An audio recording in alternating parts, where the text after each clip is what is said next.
Hey math fans, welcome to Chapter 6, Section 3, Graphs of Radical Functions. Here we're going to go over the domain and range of radical functions, meaning it has a square root or cube root or fourth root. It can also be written as a rational exponent, so square root would be 1/2, cube root would be 1/3, fourth root would be 1/4, and so on. We're going to look at the domain and range, and we're also going to look at the transformations, because transformations can affect the domain and range. So we're going to look at all those things in this video. In these first two examples, I'm just going to identify the domain and range. It's easiest to tell from the graph, and then I'll go over how you can tell the domain and range from the function as well. So with this first one, I see that it is going just up and to the right forever.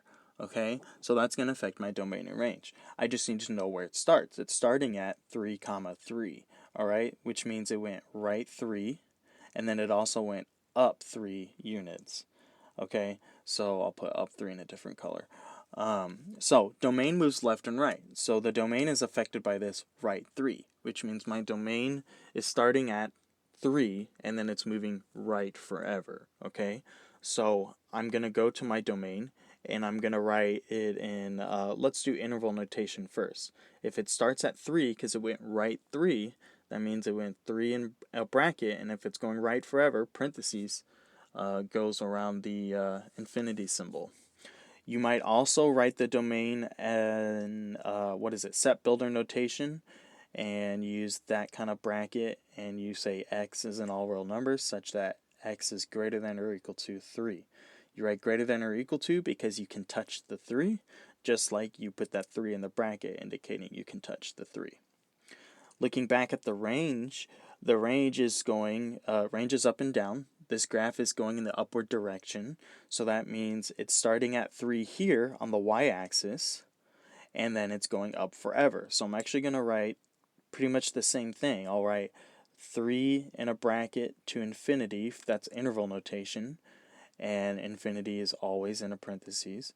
And then the set builder / inequality notation is y is in all real numbers such that y is greater than or equal to 3.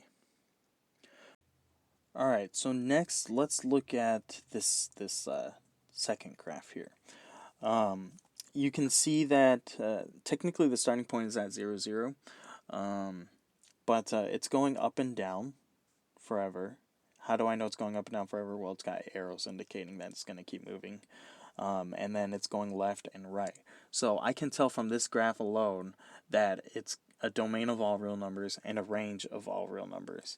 It's clearly different from this one where you can see it's clearly restricted. It's just on one part of the graph. It's just going up and to the right, where this is going all 4 directions. It's going up, down, left, and right. So my domain, I've taught you several different ways you can write your domain. You could use the all real number symbol, the R with the extra line going through it. You could write it in interval notation, negative infinity to positive infinity. Use parentheses both times, never use a bracket on infinity signs. And then the set builder notation is x is in all real numbers such that, that's what that line's for. And then you just write x again. That tells me it's all real numbers, no conditions for a restriction.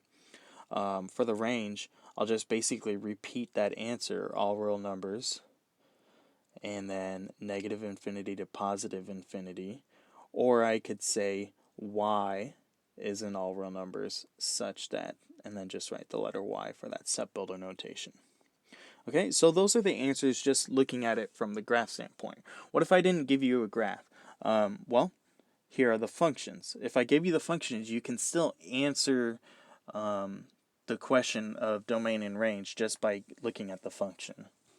Now, in previous videos, I've gone over, even and odd functions, and then even functions, I said that your domain or range could be restricted, but the odd functions, the domain and range is always all real numbers. So that kind of helps remembering that, because looking at this is an even function, so I'm going to have some sort of restriction, and this is an odd function, and that's all real numbers. How do I know that? A square root is technically the 1/2 power. Cube root has a little 3 right there.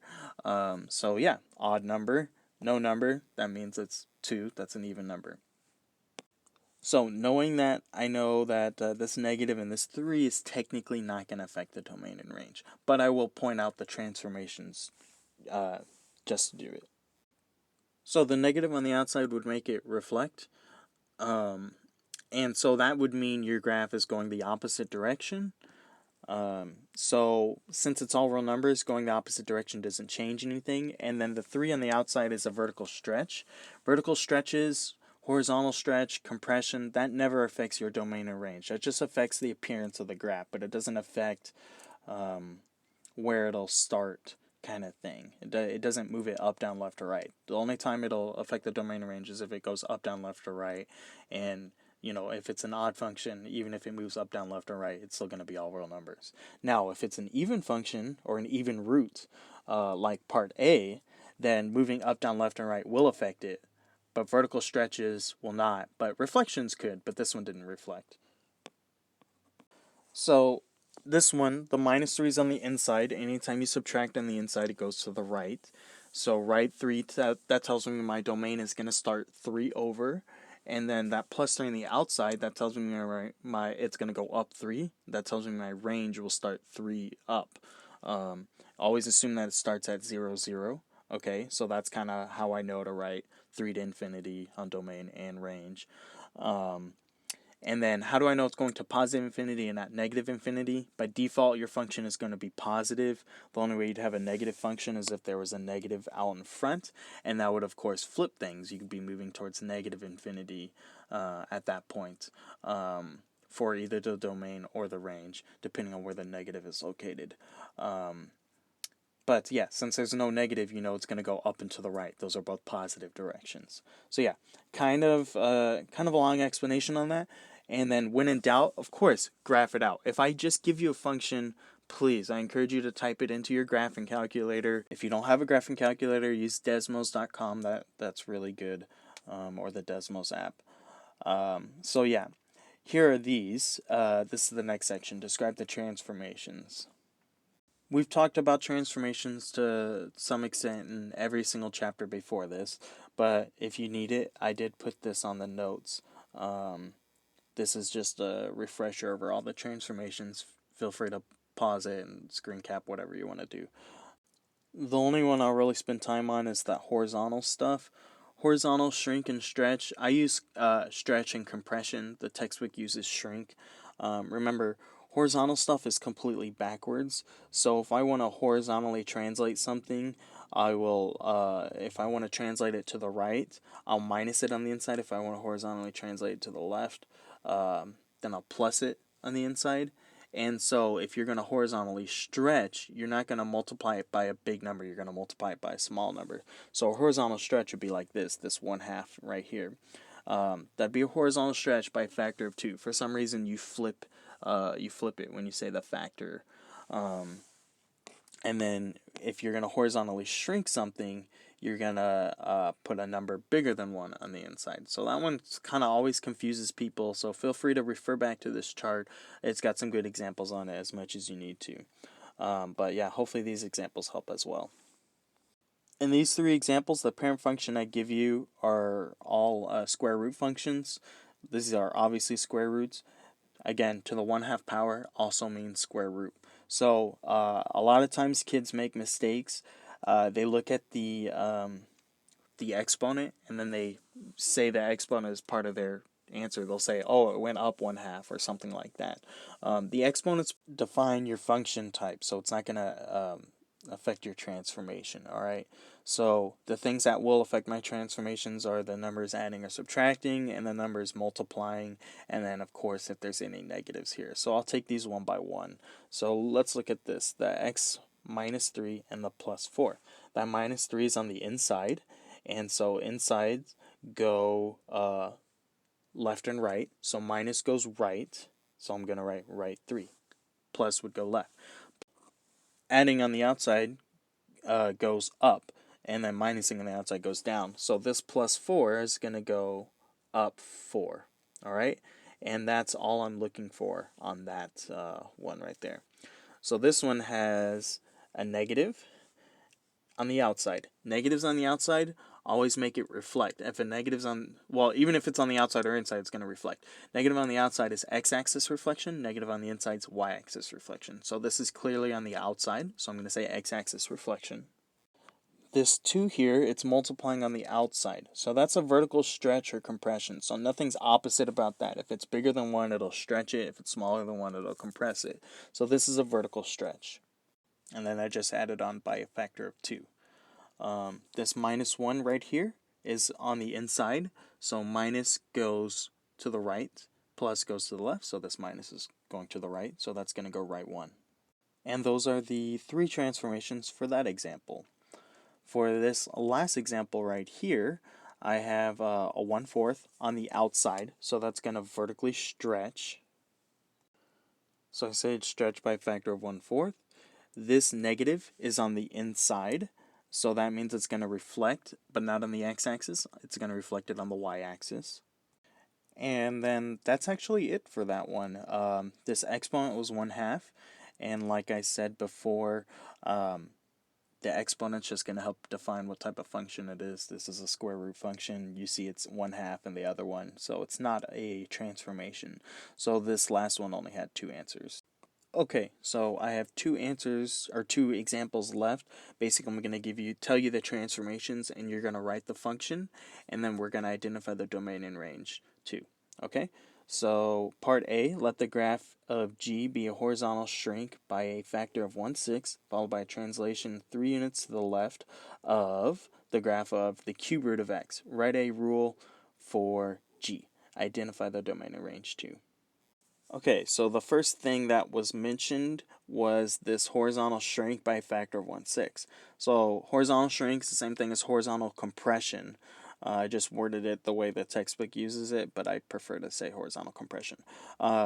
So 1/6, you see factor of 1/6. So if you're confused, look at this table that I provided.